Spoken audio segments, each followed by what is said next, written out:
My name is Gary Soika. I was formerly the president of Bucknell University, but currently my wife Sandy and I are living at Bend in the Creek Farm, which is a livestock breeds conservancy operation. We specialize in tuna sheep, a historic breed of sheep.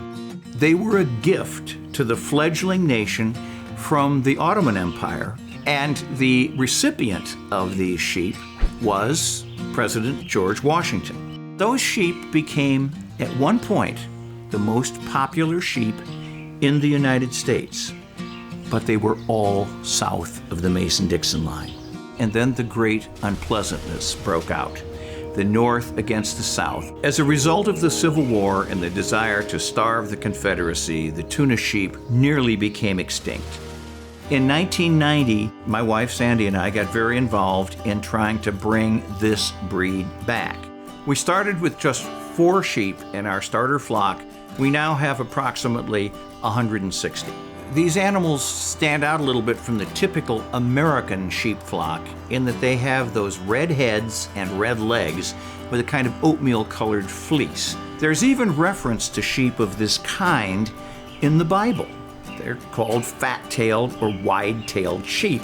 The Tunis breed, as it turned out, is a great eating sheep. Heritage Foods and other people who sell meat by the breed always feature Tunis as their premier breed. It also is an adequate wool producer, so it is a dual-purpose sheep. Come here. Come here. Come on.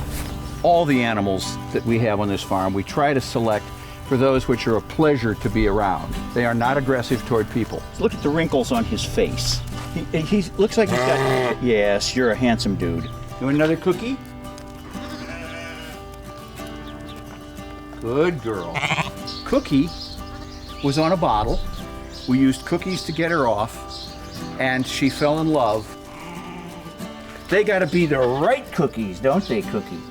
You don't just eat any old piece of dough with sugar in it. No, sir. Well, this is something you're not going to see on a commercial sheep farm, because this guy really probably should not have survived.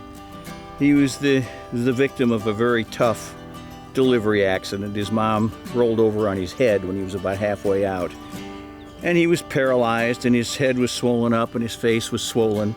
But we are trying very hard to have 100% survival. We know we can't breed him. We won't breed the mother again either. Our purpose, since these are rare and endangered sheep, make sure that everybody that can survive does survive. And then if they survive, that they get the most appropriate and best possible life for a member of their species. And if he gets that, then I think we're successful, aren't we? Yeah. What's happening today is we're doing our annual shearing of our flock of heritage breed sheep. We shear once a year. We could shear more often than that, but we shear once a year, and when we do, we make it a public event. And we invite anybody that wants to come. No specific invitations. We have a wonderful shearer who puts on a great show. I have been a professional sheep shearer for 30 years. The Tunis breed is a very docile breed. There's not quite as much fight in them when you're shearing them, and their skin seems to be a thinner skin, so you have to be extra careful not to cut them. Every time he takes a hold of one of those sheep, it is literally a pas de deux. It's balletic.